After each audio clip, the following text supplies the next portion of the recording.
Hey guys what's up, I hope आप सभी लोग ठीक होंगे। मेरा नाम है किरण। तो finally Poco X3 in the house. Late ही सही बट एटलीस्ट आ तो गया ये फ़ोन हमारे पास। इस बार वाकई में फ्लिपकार्ट ने काफ़ी ज़्यादा टाइम ले लिया डिलीवरी में, बट खैर जो भी है, हम मानती हूँ कि हम थोड़ा लेट हो चुके हैं इस फ़ोन को आपके सामने लाने में। लेकिन यार आई विल मेक श्योर कि इस वीडियो को देख के आप लोग डिसाइड कर पाओगे कि ये फ़ोन आप लोगों के लिए बना हुआ है या फिर नहीं।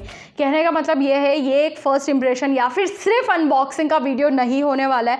मैं आप लोगों के सामने इस फ़ोन का रिव्यू करूँगी, जितना अच्छे से पॉसिबल हो पाएगा उतने अच्छे से करूँगी, ताकि पहली ही वीडियो देख के आपको समझ में आए कि आपको ये फ़ोन लेना चाहिए या फिर नहीं। बट फिर भी अगर आपको पर्टिकुलरली किसी चीज़ के बारे में जानना है तो एज़ यूजुअल आपको टाइम स्टैम्प्स देखने को मिल जाएंगे, वहाँ पर आप देख सकते हो। बट अभी फ़िलहाल बिना कोई टाइम वेस्ट किए शुरू करते हैं इस वीडियो को इस फ़ोन की एक क्विक सी अनबॉक्सिंग के साथ। चुटकी बजी नहीं मुझसे और आता ही नहीं है। तो बॉक्स के अंदर ऐसा कुछ खास नहीं है, वही सारी पुरानी चीज़ है। कुछ यूज़र मैनुअल दी हुई है, सिम इजेक्टर पिन है, एक कवर दिया हुआ है ट्रांसपेरेंट जो कि काफ़ी सही क्वालिटी का मुझे लगा है। उसके अलावा 33 वॉट का fast charger, type C cable दी हुई है एंड ऑब्वियसली पोको X3 जो मेरे पास है यहाँ पर इस ब्लू कलर में। तो सबसे पहली चीज़ तो आई गेस आप सभी लोग सुन ही रहे होंगे कि ये काफ़ी हैवी डिवाइस है। 100% ट्रू है। आई मीन अभी रिसेंट टाइम से मैंने जितने भी फ़ोन अनबॉक्स करे हैं उनमें से ये one of the heaviest device मैं डेफिनेटली बोलूँगी। बट उससे भी ज़्यादा मैं बोलूँगी जिस तरह का मोटा जो इसकी थिकनेस रखी गई है, इसको देख के मैं लिटरली मैं शॉक थी कि पोको जैसी कंपनी जो कि यार इतना ज़्यादा ट्रेंड को फॉलो करती है, उन्होंने ऐसा डिवाइस बना दिया है। इतना भी क्या रख दिया है इस फ़ोन के अंदर भाई कि ये इतना मोटा हो चुका है। तो इन शॉर्ट कहने का मतलब ये है कि जिस तरह की इस फ़ोन की इन हैंड फील है, जो इसकी प्रीमियमनेस है, जो इसके लुक्स है, इससे मैं बिल्कुल भी इम्प्रेस नहीं हुई हूँ। और लुक्स के मामले में तो मैं बोलूँगी कहीं ना कहीं पूरा हाथ जाता है इस फ़ोन में जो ये ब्रांडिंग दी हुई है पोको की इसको।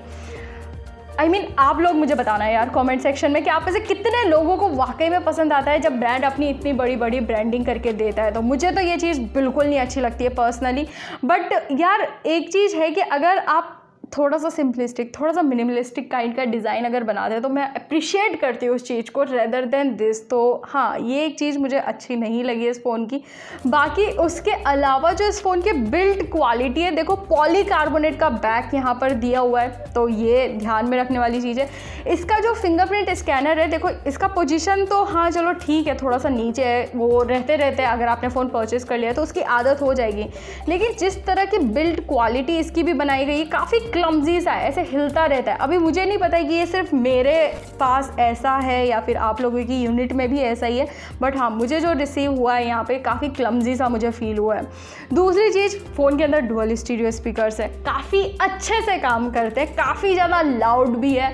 लेकिन अगर आप फुल लाउड वॉल्यूम में कोई भी गाना सुनोगे या मूवी देखोगे तो इसका बैक पैनल अच्छे खासे तरीके से वाइब्रेट करता है। थोड़ा सा रेफरेंस के लिए बताऊं तो ये सेम प्रॉब्लम मैंने बताई थी Realme 7 Pro में भी। वहाँ पर भी सेम इशू था, बैक पैनल वाइब्रेट होता था, उसमें भी डुअल स्टीरियो स्पीकर थे।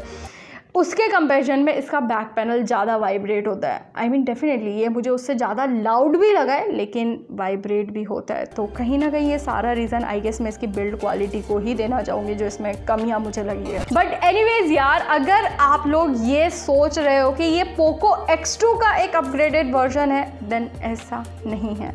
आई मीन लग सकता है ना कि X2 के बाद X3 आता है, तो ऐसा नहीं है। बट इसको आप ऐसे लेके चलो कि ये पोको का एक दूसरा डिवाइस है। अगर आपको पोको ब्रांडिंग का कोई फ़ोन लेना है देन ये आपके पास एक ऑप्शन में है।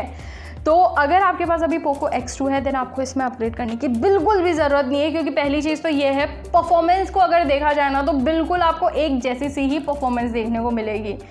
आई मीन नंबर्स में फ़र्क है फॉर श्योर। स्नैपड्रैगन 730G से अपग्रेड करके स्नैपड्रैगन 732G किया गया है और आपको ऑन पेपर कुछ फ़र्क देखने को मिल सकता है, थोड़ा बहुत नंबर्स में देखने को मिलेगा। जैसे इसका जो एंथुथु स्कोर है वो 2,80,000 के अप्रॉक्स निकल के आता है।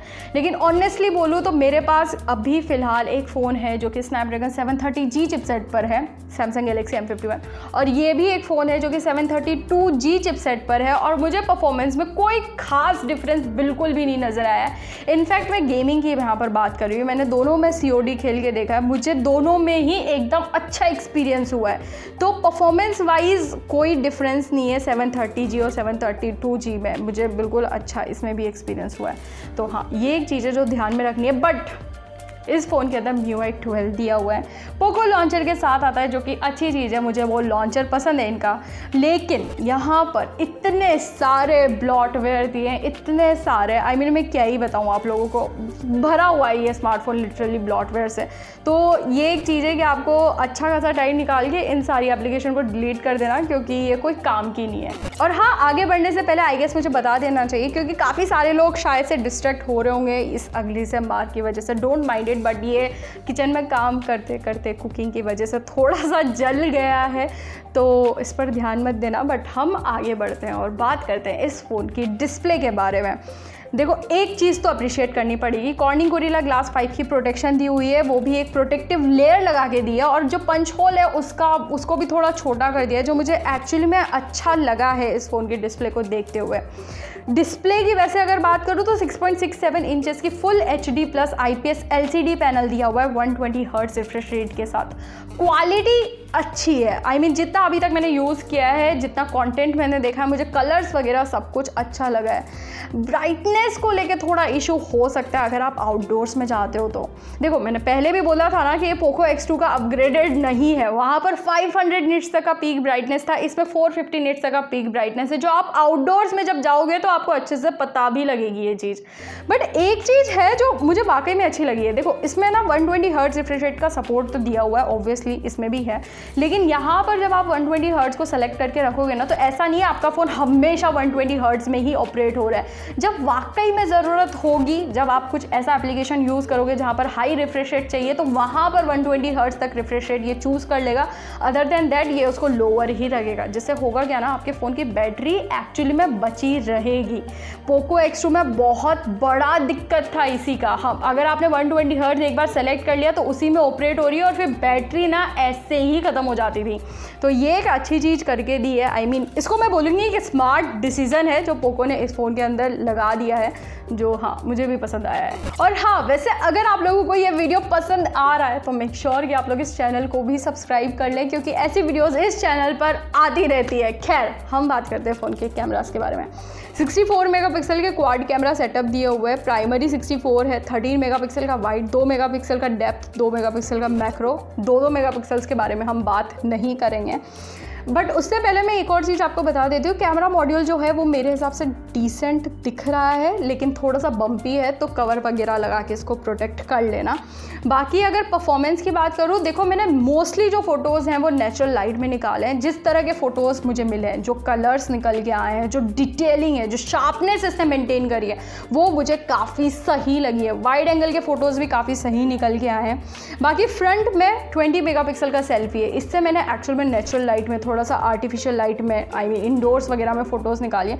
मुझे सेल्फीज़ भी काफ़ी ज़्यादा प्रॉमिसिंग लगी है। अभी फ़िलहाल तो मैं आपको इतना ही बोल सकती हूँ कि फ़ोन के कैमराज़ में एक्चुअली में पोटेंशियल है, थोड़ा सा अपीलिंग कैमराज़ हैं।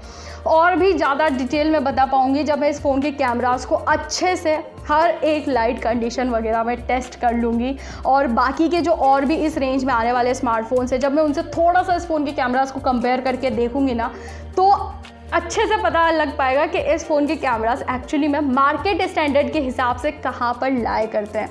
तो पर्टिकुलरली अगर आप लोग कैमरास के मामले में बहुत ज़्यादा कॉन्शियस हो और आपको कैमरा के हिसाब से ही फ़ोन परचेज़ करने का सोच रहे हो, तो मैं बोलूँगी यार कि डिटेल रिव्यू तक का, या फिर जब मैं इस फ़ोन के अदर फ़ोन्स के साथ कंपैरिजन वीडियो लाऊंगी उन तक का ज़रूर से वेट करिएगा। अदर देन दैट तो इस वीडियो से आई गेस आपको मैक्सिमम डाउट्स क्लियर हो जाएंगे कि ये फ़ोन आप लोगों को एक्चुअली में परचेस करना चाहिए या फिर नहीं। खैर, आगे बढ़ते हैं और बात करते हैं इस फ़ोन की बैटरी के बारे में, जिसकी वजह से आई गेस ये फ़ोन इतना ज़्यादा मोटा हो गया है। यार ऑनेस्टली बोलो तो 6000 mAh की बैटरी ऐसा नहीं है कि इसी फ़ोन में आई है, काफ़ी सारे फ़ोन्स आ चुके हैं इस बैटरी के ऊपर, और मुझे नहीं लगता कि इसके अलावा कोई ऐसा फ़ोन है जो 6000 mAh की बैटरी की वजह से इतना ज़्यादा मोटा बना हो। तो ये मुझे नहीं पता कैसे हुआ है, बट हाँ 6000 mAh की battery with 33 watt fast charger हमें दिया गया है। कितना बैकअप मुझे इस फ़ोन से मिल जाएगा और कितनी देर में ये फ़ोन की बैटरी फुल चार्ज होगी, ये तो मैं आपको आगे चल के ही बता पाऊँगी, क्योंकि अभी तक तो इस फ़ोन की बैटरी एक बार भी डिस्चार्ज नहीं हुई है। कल जब ये मुझे फ़ोन रिसीव हुआ था तो इसमें कुछ 56-57 करीबन बैटरी थी। अभी यहाँ पर 5:30 बज रहे हैं शाम के और इस फ़ोन में अभी भी 15% बैटरी बची हुई है। एंड बिलीव मी, इस फ़ोन को मैं काफ़ी एग्रेसिवली यूज़ ले रही हूँ, क्योंकि फ़ोन जब नया नया आता है ना तो उसको टेस्ट करने के लिए काफ़ी कुछ किया जाता है, काफ़ी कुछ यूज़ करती हूँ मैं, गेम्स खेलती हूँ, कैमरास के टेस्ट करती हूँ, वीडियोज़ वगैरह शूट करती हूँ। तो आई मीन बहुत ही एग्रेसिवली यूज़ कर लिया है और अभी भी 15% बैटरी है, तो आप इसे थोड़ा बहुत तो आइडिया ले ही सकते हो, बट मैं रिकमेंड करूँगी थोड़ा सा वेट कर लो, तो मैं आपको एकदम अच्छे से ही बता दूंगी ना। बाकी इसके अलावा फ़ोन में IR ब्लास्टर देखने को मिल रहा है, जो मुझे Xiaomi और पोको के डिवाइसेस में काफ़ी सही चीज़ लगती है यार ऑनेस्टली। और हाँ, जैसा कि मैंने आपको शुरुआत में ही बताया था कि इस फ़ोन के अंदर डुअल स्टीरियो स्पीकर्स दिए हुए हैं जो अच्छे हैं। आई मीन इस प्राइस रेंज में मिल रहे हैं तो अच्छी बात होती है, बट वही चीज़ है यार, फुल वॉल्यूम में सुनोगे ना तो बैक पैनल अच्छे से वाइब्रेट कर जाएगा। बाकी तो आई होप कि इस वीडियो से आपको काफ़ी हद तक क्लियर हो गया होगा कि ये फ़ोन आपको 17,000 में परचेज़ करना चाहिए या फिर नहीं। अगर आप लोगों को ये वीडियो हेल्पफुल लगी है किसी भी वे में, अगर आपको ये वीडियो पसंद आई है तो यार इस वीडियो को लाइक ज़रूर से करिएगा। बाकी मैं आपको मिलती हूँ नेक्स्ट वीडियो में।